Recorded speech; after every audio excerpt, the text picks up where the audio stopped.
Hello viewers, my name is Tess and today we are excited to host another guest on our channel. You haven't met her and today she'll be telling us about her journey raising her child with Down syndrome.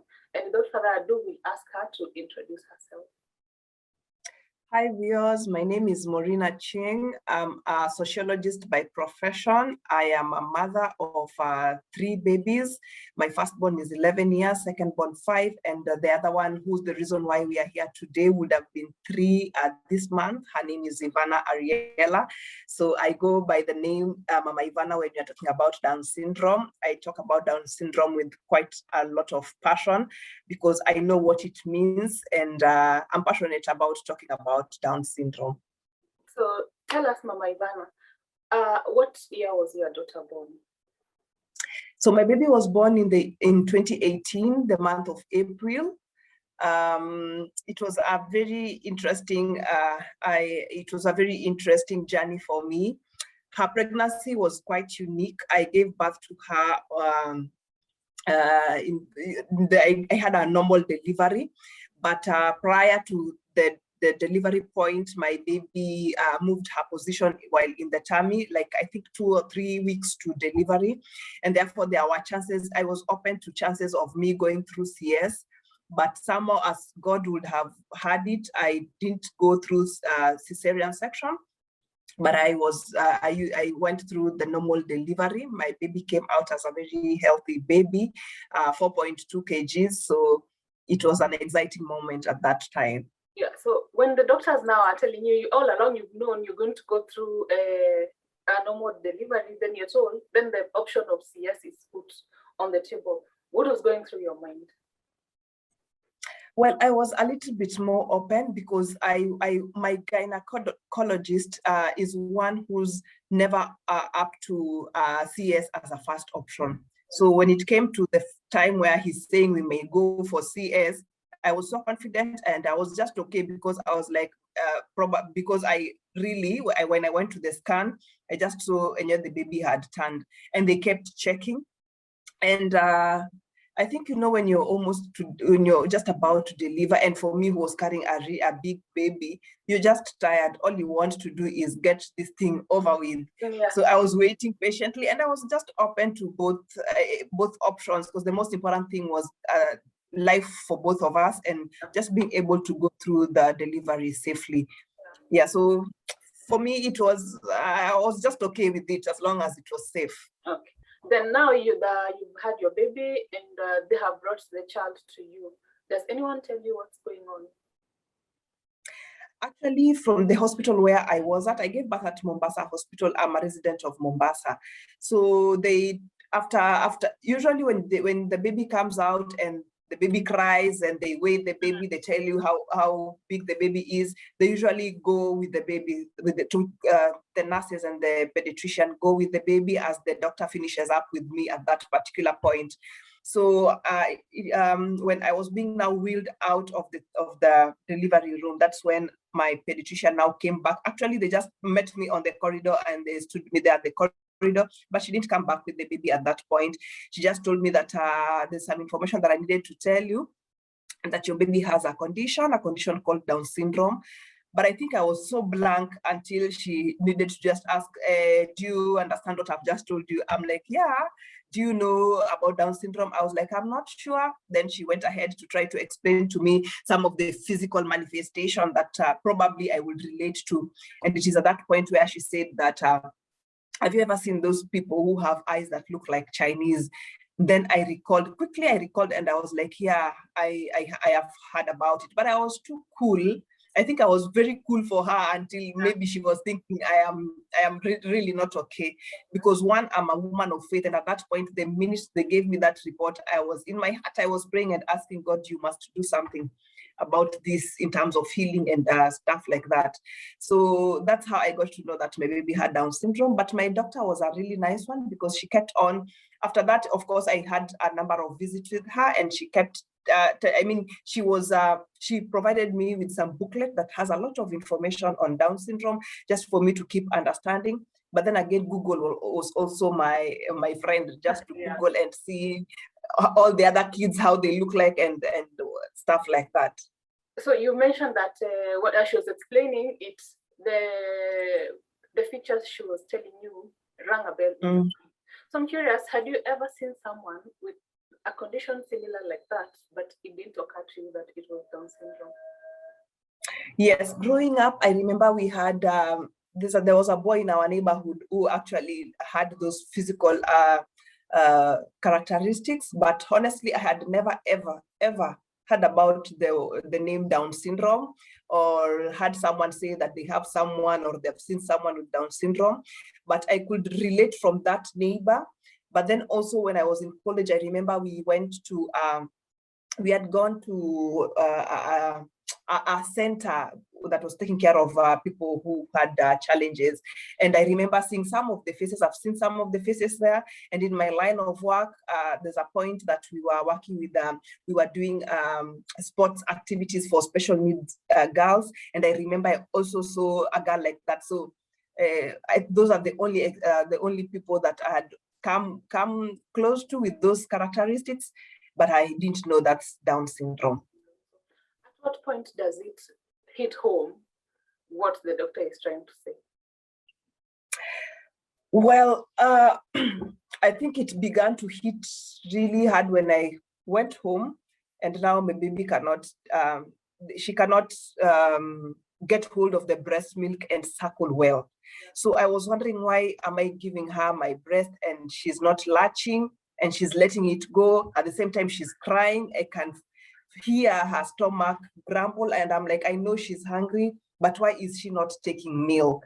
So at that point, I went back to the clinic, and then that's when now doctor was telling me the challenges that they have in terms of their muscles, because their muscles are not well toned and therefore not too strong to latch and continue to, to suckle and everything. And I could relate, because when you looked at my baby's face, she was very chubby. There's that canine chubbiness, but then there is that canine chubbiness, but the muscles are not well toned. Yeah. So it really hit when I had to begin doing the, what do we call them? The physios. You have to do the physios to massage her muscles for her to be able to suckle. So that's when it really hit. And then as you continue, there was no stopping. That now you've done 2 sessions, that's it. So it was every other milestone. For her to sit, there's a type of exercise. For her to suckle, there's a type of exercise. For her to try walking, there's a type of exercise. But then it also hit hard, because there was this time when I was being told there are those tests that you must do, the heart echo and the thyroid test. And when you hear anything to do with heart, wow, we are in for a very interesting bumpy ride. Yeah, so it's at that point when I knew, wow, this is work. Yeah. Yes. So, and your children, all this while when your baby is not latching, now you have introduced physio and then random visits to hospital. Have you told your children what's going on? Yeah, at that point, I begin, as an individual, usually I begin conversations with my other babies when there is a baby in the tummy, so that I usually want to avoid this sibling fight when a new one comes in and everyone was just feeling comfortable. Yeah. So I would go with them for scans. They will see the baby, just making that relationship even before the baby came. And my babies love babies. So of course they were very excited to come and even pick the baby from the clinic. But even as we began going for the physios, I kept just letting them know in a very child-friendly way, for them to understand that there is something that is amiss with our baby. So we need to do a lot of exercises to help her. She's able to sit, she's able to eat, but we need to help her so that she can do it at the right time within the period that is expected of a normal baby. So my babies they knew, and they will even, when I'm doing the exercises, they will be there also playing with the baby, and just taking me through, because there was now a cycle, like a schedule, that before I go to work, I must wash baby, do the exercises, and then leave for work. So they were part of the schedule. Yeah. And how about your husband? Well, because my husband works far from, we work in different towns. So, for men also, sometimes I think I don't know whether it's true, but I think sometimes it's difficult for you to tell where they are at in terms of their feelings and everything. But yes, he was supportive and he loves his kids. So it was just, just there. Oh, so you're not even able to tell like how he processed the new diagnosis in the family? Yeah, because he came, I delivered on that day, he came, I think 1 or 2 days later, he just went back, and now he was just been coming a few weeks and a few weekends and then going back. So actually, I just think he just took it like that, but I didn't see any negative signs of, you see, sometimes because of the African society, rather the society, you expect that probably would be mad, start asking questions and stuff like that. So it was just cool. So now everybody in the family now knows about diagnosis, and you're starting to adjust to life. Did you make any adjustments that included maybe changes in your lifestyle, diet? Did you find yourself making any adjustments to accommodate Ivana? As a mother, I am one person I'm always keen on family time. So with Ivana, you really, really, really need to be there. At some point, you would want to think about just being a stay-at-home mom, but again, you look at other things that you need to do, your career and things that would help balance both. So a lot of balancing so that I have a lot of time with her, but then again, balancing between her and my other babies so that they don't also just feel that I have too much time for Ivana. But I didn't have any trouble adjusting because I always have time and literally schedule for time with the kids. So it's either I'm at work or I'm at home with the kids. But one thing that I know that I have seen with other parents, particularly those, my baby passed on, so it was quite a short period. But I know that if she would have been here, definitely there will be a lot of changes here and there in terms of her diet and stuff like that. But then I know it really calls for someone to be really available to take the kids to the physio, and now also just being that person who can do those physios, because it's quite expensive and you can't afford. The more you do it, the better. But then again, you can't afford keep going because you have to go to work, you have to have the finances. There's a lot of things to play there. So let me just say one quick thing that was a very big change is me now putting in the shoes of a physiotherapist, because us guys, we used to take a video so that I keep remembering, I keep checking and doing, you check and do. So in fact, by the time she was passing on, I was like, now I have skills. These skills I can even use for someone else, or just for even any other baby, for muscles, toning and stuff like that. Okay. Now I want to ask you about her health, because children with Down syndrome have a lot of health complications because their immunity is low. So what health complications did Ivana have? Okay, so my Ivana, when it came to Down syndrome, apparently she didn't have any major issues. We went for the heart echo and she had a small hole. But then I remember the doctor told me that this is not one to worry about. She even related to one client that she has who was a grandmother, I mean, an old woman over 50, and she had lived with it. So for me, I think the heart wasn't an issue because it didn't call for any surgery and stuff like that. But we were on medication for some months, I think 2 or 3 months. There's some kind of medication that we had to get. It was actually a mixture of so many other things but the doctor knew what it was. So this is the solution that is put together, but she had to take it. So I think the only thing that kept challenging Ivana was pneumonia. I think, like you said, babies with the Down syndrome are susceptible to so many infections because their immune system is not as strong to enable them to fight anything that comes into their body or any interference in their body system. But then again, just to mention for the sake of those who are new to Down syndrome, is that Down syndrome is not a disease per se. It's just that when there's a mix-up when the DNA formation is done. And what this means is that a baby would take more time to achieve milestones. So it's just about the timing. But these kinds of babies are able to live fully up to their, adulthood. Others get married.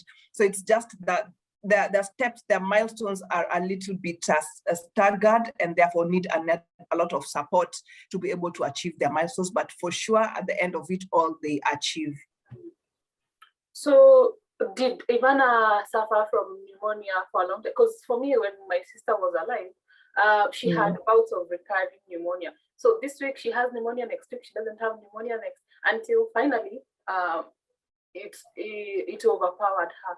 So in the case of Ivana, did you find the pneumonia recurring, or was it just one time and things went south? So Ivana had pneumonia. This was, I think, the second time, because the first, she's been admitted for only once for around, I think, 3 or 4 days in Nairobi. But then this time it happened very quick. Sometimes issues with the babies with Down syndrome, you can't even tell. It's like a twinkle of an eye, because she was just unwell, like this night. In the morning, I take her to hospital, because it wasn't as serious. Sometimes mothers have that instinct when it is really, really bad, or when you really need to get out of the house now. So it was just okay during the night. In the morning, I went to the hospital very early in the morning, and by noon, she passed on. So it was very short. So she hadn't had any major conditions or hospital visits. The only visits that we did were for the physios. Yeah. So, but kids they're different. They're different. I mean, there's so much when you go to Google, which I actually discourage. I mean, mothers who just give birth and go to Google, it will give you so many, all the negatives, all of them, and therefore it will just discourage you. You'll just feel down and beaten and killed already. But then not all those signs and symptoms and the conditions it's not a guarantee that your baby will have all those things. So some will have, some will not.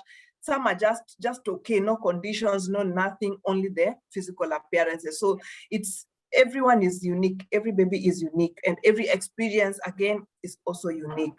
Actually, that's a very nice thing to note, because the other day I met a parent who is 80 something, and she's a mother to a child, a son. Now he's a man because he's 40 something, has Down syndrome. I met a 27-year-old.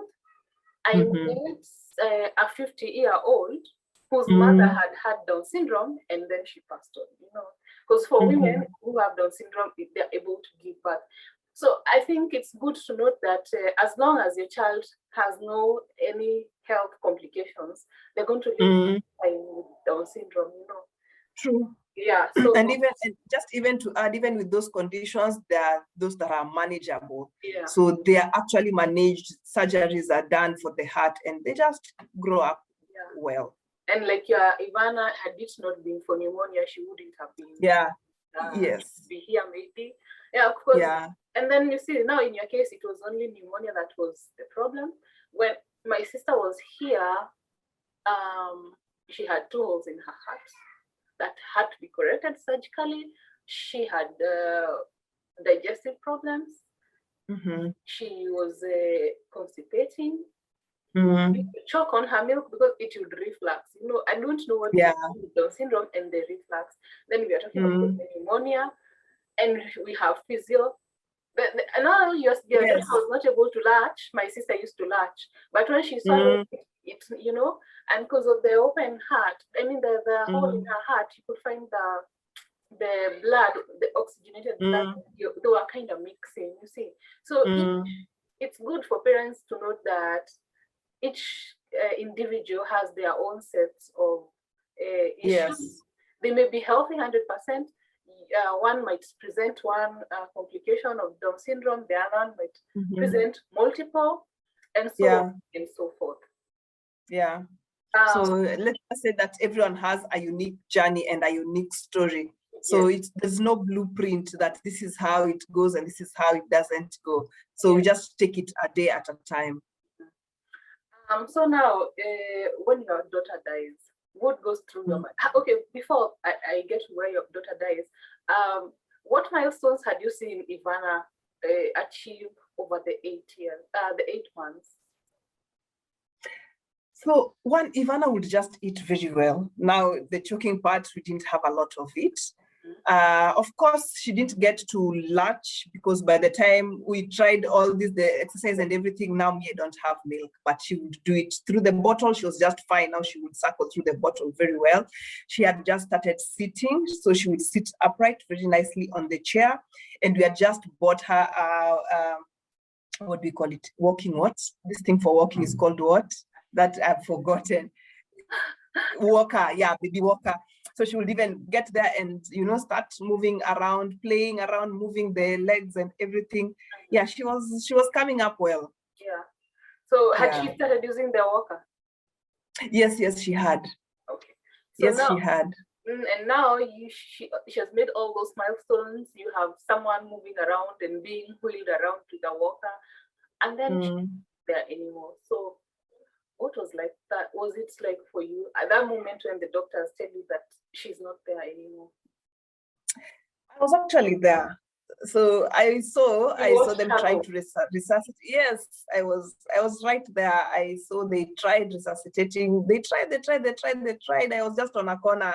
But actually I was just praying in tongues because I was at a point where I just can't do anything. So when she went, they just told me, we have tried. So they left her. Actually, I stayed with Ivana for about an hour or two. So I also went, and now I remembered I've seen this on TV. I tried resuscitating until they just came and told me, just leave her, it's okay, she's gone. I just carried her. I just said, now, let us carry our baby for the last time. I carried her for about 1 hour until now she began being heavy. You see, when a body is lifeless, it begins to, it's heavy. So I carried her I had some closure. I had quite some closure because I just carried her for about an hour or two. Then I just let her lie down. Then they came and took her. I know I have some inner strength. I have some divine strength. Let me just say I just had some strength. But at that point I had mixed emotions. Do I cry? I've just lost my baby. But then I'm just imagining what would have come, because my life was in such a way that you don't know what is coming tomorrow. You don't know what you'll be facing, because there are you've read, there are so many things to do with Down syndrome. I was actually asking myself, how will my baby make it? Will she have so many challenges? How will we be eating chapati when she can't? Because again, there are other nutritional issues with her. How will she manage? And asking herself why she's different from the rest. So it was a mixed emotion. So it was a bitter, happy moment that she's with her maker, she's peaceful, no more pain. But then I already knew this baby. I held her for 8 months. It was also painful. So just balancing between the two pains. But I pulled through. Somehow God helps you pull through all these challenges. Yeah, and the babies also, I already, you see, we've had some losses for close family member, particularly from my husband's side. They lost their auntie and their grandmother. So when the first death happened, I just told them, and you see, when you introduce them and they know the concept of death, so they know, they don't keep asking what happened. They also had the opportunity to see her in their last respects, and I didn't make them not see, so that they see and they know that now this one has gone to heaven. Yeah. So in your journey from the time Ivana was born to when she passes on, did you experience this whole business of every parent wants to tell you about the journey of Down syndrome? And yeah, I remember there is one who told me up to when my baby will be 16 or 12 years old, and it was too much, because in every milestone, every age category, there are their own challenges, and everyone wants to tell you what they did for theirs that can work for you.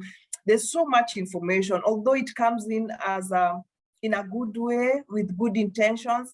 Sometimes it just brings the person down, because now you start asking, you get discouraged even before you start. especially when you get the stories for the negative ones and not get so many of the positive ones. But one thing that I have forgotten to mention about my baby is that why I am passionate about Down syndrome is that many people don't know about it. And because they don't know about it, many kids are not being helped to achieve their milestones. And therefore, the community thinks that when you get a baby who has Down syndrome, they won't be able to walk and everything. Yet, probably it's just because that opportunity for physiotherapy to, to enable them do that misses. I saw a lot of lack of information at the health provider sector, because I remember for my clinics, I used to go to a government clinic, Mourine, just around the estate. And up to the day when my baby died, no one had a clue this baby had Down syndrome. I remember there's one time a nurse came and she was like, wow, Ebu, look at your baby. She looks like a Chinese. Do you have a Chinese husband? Then goes, calls the other ones, tells them, Ebu, come see, look at this baby. Then I remember there was one who kept telling me about the baby's weight, because there's again something about weight. They don't add weight as often, even if you feed them, I don't know how long. So adding weight is usually also a challenge for some, not all, some babies, but majority more often than not, you'll get that. So I was like, if they can't see the physical appearance, they can't tell from, they look at her, she's not adding weight. When I go there, I'm using a bottle. Then you also see other women looking at you like, okay, so these are the slave queens who don't want to breastfeed. So I was like, wow. So can you imagine someone from the village? At least me, I had that opportunity to go to a private hospital, and I got someone who knew. So those who are from the village, when they give birth to babies with Down syndrome, will they even know? Will they even know what to do or where to go? So there's a lot of sensitization that has to go out here so that people know. The sooner you know, the sooner you're able to assist and support your baby to be able to achieve their milestones. So there's a very big gap. There is no data, so you can't tell if you were to ask in 2020 how many kids were born with Down syndrome, you won't get this data. But what I know, because I am a member of an organization called T21, T21 Family Support Group. And we are so many, every other time we have a new member,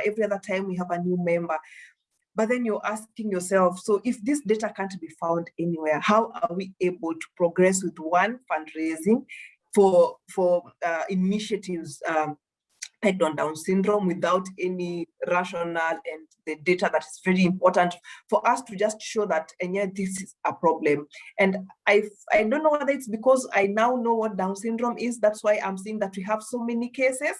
But I remember those days I wouldn't even hear or even see. But now I walk in the supermarket, I see a baby that looks like a baby with a Down syndrome, I will actually approach and just tell the parent that I also have a child like this, just to gauge, maybe they don't know, and just to link them for support group. Yeah, so the other thing I want to ask you, normally they say that the age of the mom predisposes the parent, the mother, to having a child with Down syndrome. But in this case, we are still, nowadays we see that there are people who are even 25, 27, 28, who have children with Down syndrome. So do you reckon that age has anything to do with someone having Down syndrome? No, that's a major hoax. It's a major hoax and has nothing to do with your genetics. Has nothing to do with your age, because I remember when I joined the group, we had a very young, I don't know whether she was 19 or 20, and she had a baby who has Down syndrome. There are those who are older, 40s going up, they have babies who have Down syndrome. I was, I think, 33. It has nothing to do with age. So let people not be swayed, or it's a big myth or a misconception. Then the other myth is that it's a curse, it's I don't know, it's something has happened, what do you call it, witchcraft? Nothing. So these are just those conditions that they just happen. It's a DNA thing, and we are yet to know. I don't know what happens, but somehow it just appears, and anyone can find themselves to be having babies who have conditions. In our family, we don't have any condition of the sort. And yeah, it has no link to your background either. Yeah. Okay, so there might be a parent who is now maybe 25, 26 watching this video, and they have just had their first child who has Down syndrome. So as someone who's been there, what would you tell these parents? Well, one is to don't beat yourself. It has nothing to do with you. You didn't make it. It just happened. So sometimes when something comes onto you, you like it or you don't like it, that means God has given you a responsibility to take care of that child. Please treat the child as your other children. If you have other children, just as a kawaida child, only that they need an extra support. Be encouraged, because there are babies, there are people, older grown-ups who've lived with Down syndrome and are just fine. Just take a day at a time and find a support group. I think what really challenges most parents is not being able to, you don't sit around birds of the same feather. You don't share experiences. But if you have people you can talk to, people who are walking the same walk with you, when you look at their children and they have improvements, you get that encouragement. You get a place where you can remove that stress, because it's stressful, particularly even dealing with family members, because you get families who will not get support from their family members, because it really needs a lot of support psychologically, and also just being there for this particular person. But bottom line, we are strong beings, we are unique beings, and therefore there's nothing that actually women can just handle practically everything. And the fact that you've been given that opportunity means that you have the sufficient grace and strength to carry on and take care of that baby. So you've mentioned about T21. So tell us more about this group and what you guys do. So T21 is a family support group. It's a support group, sorry. It's a membership organization duly registered as a CBO. And it's a membership organization for those mothers or individuals who have children born with Down syndrome. The main mandate of this organization is to advocate for issues around Down syndrome, because we want to see an inclusive society, and we want to see a society that is more aware and therefore is able to support children and families who have children living with Down syndrome. So one of the many things that we do is just ensure that we talk about it, but then again, it's a platform that brings together the mothers and acts as a cushion. You see that place where you go to release your stress, get to know, get to hear stories from the other mothers who are also walking through the same journey with you. And it's quite an encouraging group, because you might be there and you're at this point where you're struggling with your baby to eat or to sit. Then you get another mother who has just moved from that milestone, and there's, you're just able to share. So it's a platform that's it's family. I personally still remain in the group, although my baby passed on. But then I really just want to give back to the society. You just want to ensure that people who don't know about Down syndrome, one, know about it, so that they don't stigmatize and discriminate, so that we get our rights, the rights of our babies, we fight for them at this particular point, because you get that they have a lot of challenges, particularly in the education sector. When they go to school, how are they treated? Because they have their own pace of learning and stuff like that. So T21 is an organization that we have membership across the country. We have a chapter in Nairobi and another chapter here in Mombasa, and we have also others in as far places as Kakamega and even Eldoret. So it's an organization that just we collect, I don't know, how do I call it?